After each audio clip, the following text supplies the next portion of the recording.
Yeah, man. I mean, I was definitely more heavy on the marijuana, so that was causing more of a psychosis effect.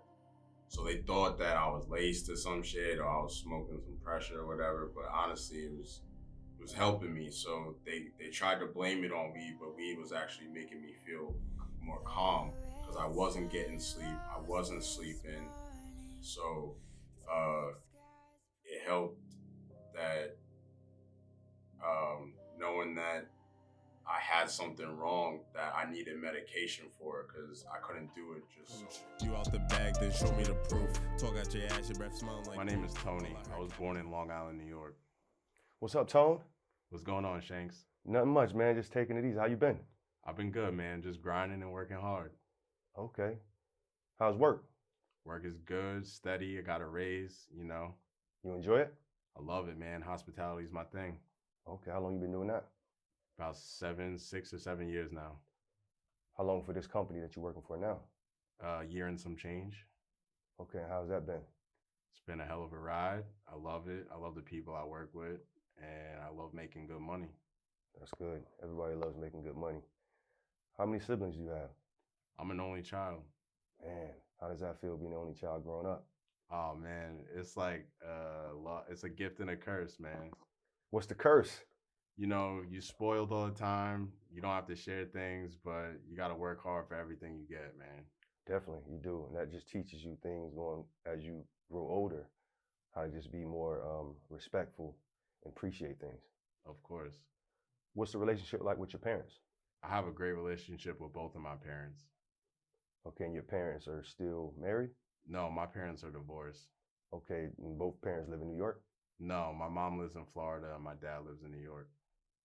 So you visit often to Florida? I try and get out there as much as I can. It's not often though. So what do you do in your free time? Like what are some activities and some hobbies that you have? Hey man, well I'm really athletic. I like to stay active, doing sports like basketball, lacrosse. I also like skateboarding and snowboarding too. You talked about that. Like is it competition, skateboarding, or you just do it for fun? Nah, it's a battle between me and myself. Like if I could land a trick or see how much I could progress in my own way, in my own pace. So how long you been snowboarding? Ah man, probably like 20 years, if not more. 20 years? Yeah. So that's something that you've always done. Yeah, man. Skateboarding and snowboarding has been like my thing since a really young age. So is that something that helps you kind of focus? Yeah, that environment definitely guides me because it gives me that creative outlet that I need. Okay. Because you diagnosed with I have bipolar disorder type 1. so it's four types of bipolar disorder, right? Yes. So what is bipolar disorder? So the bipolar disorder type 1 that I have is manic disorder. So I don't really have the downs as depression as most people with type 2 have. So like what are some symptoms? So you get mania symptoms is just like a lot of energy, delusional thoughts. I also have a mild case of schizophrenia, so I have some voices that I hear and things that I see. So how's that diagnosed? So I got diagnosed at 18, right after my freshman year of college, and I didn't believe that that was true. And what was some of the symptoms of like was it you had like a outburst? Yeah, man, I was just like I was delusional. I was hearing voices. I was seeing things. I had a lot of energy. I wasn't sleeping. Uh, Lack of sleep is one of the most things that someone with mania will lead into and cause them to spiral out of control and go into an episode where they lose total control and they're euphoric. And that euphoric state of mind is something that is unexplainable to control and just think about because you just feel so good. Euphoria. If you never felt a euphoric moment in your life, then you know that you can't control that feeling. So how is bipolar disorder treated? Like, how did they tackle when you got diagnosed? Like, what was the steps? So they put me in a psych ward and they gave me mood stabilizers to see which ones work with my body. And then once they worked, they gave me hallucinogenic stabilizers. So for a while, from 18 to 29, I was on pills, which was medication prescribed to me in a pill form. And that was how many different medications? It was 3 in total, but I ended up taking one at the end of the pill prescription of medication. It was just one pill I was taking, and it didn't make me feel good. So why did they start you off with 3, just to see which one worked better? Well, all 3 of them had different things. One of them needed to be taken with another one, so that's 2 already, and then the other one was for a different stabilization. So one was for mood stabilizing, and one was for hallucinogenic stabilizing, and I'm pretty sure they have one in there for anxiety. And to control both of them, they needed 2. What is the difference between depression and bipolar disorder? So the difference between manic type 1 and depression type 2 is that I rarely experience depression. I'm not saying I don't get depressed, but I don't fall deep into my depression as someone with type 2 might have, which basically means type 2, they're struggling in a worse state, and type 1, my state is euphoria and just massive amounts of energy. Theirs may be, you know, sick or depressed, which is different moods. It's kind of hard to explain, but it's really bad in both situations when you go on the deep end of both spectrums. So what are some of your mood shifts?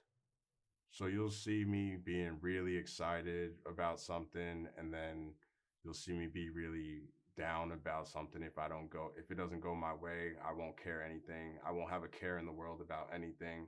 I won't be unconscious of myself, like I'll put myself in harm's way without even thinking. I'll just be doing random things without thinking, and I would think that I have tons of money in my account and just be blowing money and stealing things, and it's just a different world in my brain that I can't control. So what are some examples of your energy levels? Like, what is that like? So I won't sleep for 3 days, even more. Or if I am sleeping, it's probably 2 or 3 hours a week, or I mean, each day a week. So there's no sleep. I'm running on no energy. I'm just running on euphoric fumes, and I'm just moving very foggy upstairs. So productive activities become absent in your life at that moment. You think you're being productive, but you're not getting anything done. You think you're going to do this, you think you're going to do that, but you're actually just wasting time and not completing anything. So does that affect your concentration as well? Yeah, definitely. I would say my attention definitely goes different places if I'm not upstairs, if I'm not, you know, healthy, because I start to do too many things and not complete a task. And I'm a perfectionist when it comes to certain things like my art and my music.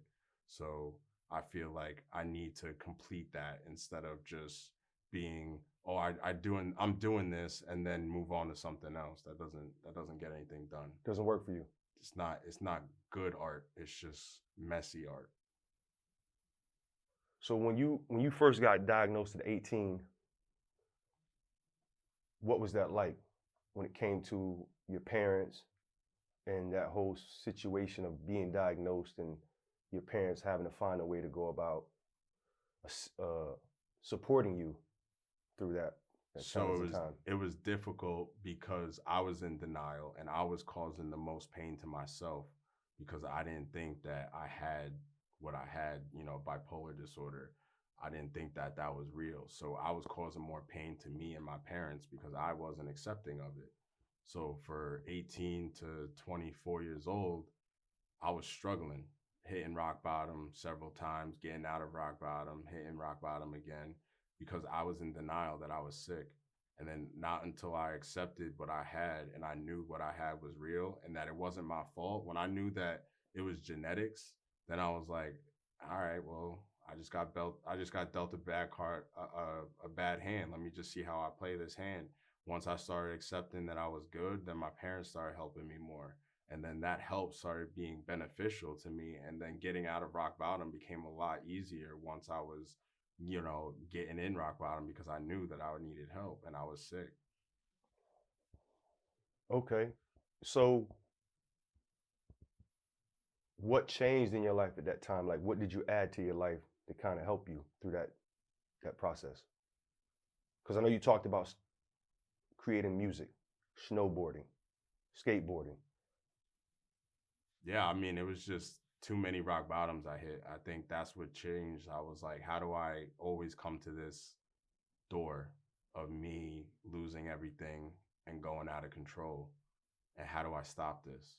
How do I make this not happen again? And that's when I was like, I need to focus on my music and my art and like skateboarding and snowboarding and doing the things that I love. Now, creating music does what for you? It's my mental health. Like without music, life would be a mistake. Like I can't not record music, and I don't record for nothing but to make myself feel better, for my spirit and my mental health. Now, you've already created how many songs? Oh man, I definitely got over 200 songs stashed up since I started taking it seriously. Yeah, I've been making music seriously for 7 years, but I've always been musically inclined. Definitely been around music for a while. So you feel also that everything that you've been through and having the music and having the support of your family, that's really kind of helped you along the way of just, trying to focus on other things besides your diagnosis. Yeah, because if I couldn't release my anger and my frustration and my sadness in a mic, I don't know how I would be able to release all of this pain, because the music is how I release it. When I'm recording and I'm writing music and I'm in the studio and I'm really grinding and I'm got the garage band on, I got the headphones on, the mic set up, like that moment I have nothing to focus on but releasing all of that pain and that stress. And that's that. And then when I hear it, that's when I'm like, yo, that shit's hard. Like that's real art. Like, yeah, for real. And that makes everything so much sweeter, knowing that you can be creative and overcome some of the cards you were dealt that you talked about earlier. Yeah, conquering my pain, bro. That's how I conquer my pain is recording. So now, what type of music, when you talk about conquering your pain, what type of music would that be as far as like the genre of music? Is that more poetic, hip hop, or just a lyricist?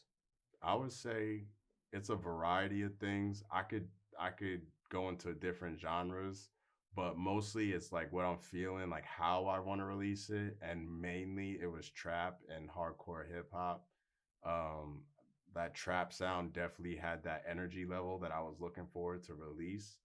But I could go on anything, man, for real. Like I just want to see how where my art could peak at, like if it's reggaeton or if it's reggae or if it's you know EDM or trap or I don't know, anything, any genre. I want to tap into all of it because I want to see where I could go and how far I could go into that.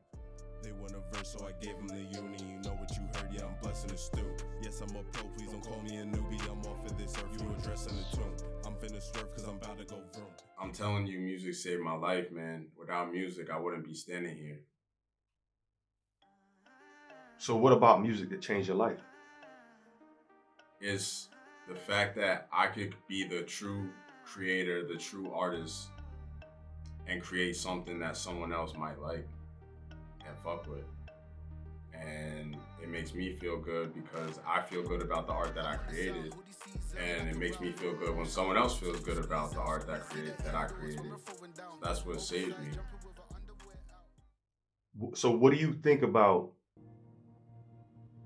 the young people that struggle going undiagnosed and not having no outlet?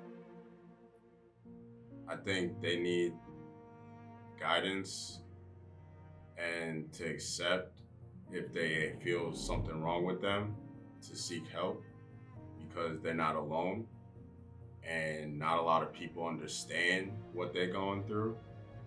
And the closest people you love, you may hurt, and it sucks. You might lose those people, but you're not alone, and you can't give up. You gotta be accepting that you need help. You know, what I'm saying that there's something wrong. So, for you, you probably dealt with that prior to turning 18. It's just you never got diagnosed. When you turned 18, of any symptoms that felt like something might be wrong? Yeah, man. I mean, I was definitely more heavy on the marijuana, so that was causing more of a psychosis effect. So they thought that I was laced or some shit, or I was smoking some pressure or whatever. But honestly, it was helping me. So they tried to blame it on weed, but weed was actually making me feel more calm because I wasn't getting sleep, I wasn't sleeping. So uh, it helped that knowing that I had something wrong that I needed medication for because I couldn't do it just solo. At least I know myself, I couldn't do it solo. Like, I know people that go on holistic diets that don't need medication, that have disorders and stuff that do it naturally. You could do that, but for me, I know that my shit was way too much for me to handle without some type of medication. Tell me about the being admitted to the hospital. And I'm assuming that you're talking about schizophrenia at that time. Yeah, I mean, it runs in my family, schizophrenia, so that's where my bipolar comes in. I definitely have a mild case of it, but it's not crazy. Uh, but yeah, the delusions, like thinking that you are someone that you're not, thinking you have things that you don't, seeing things, hearing things.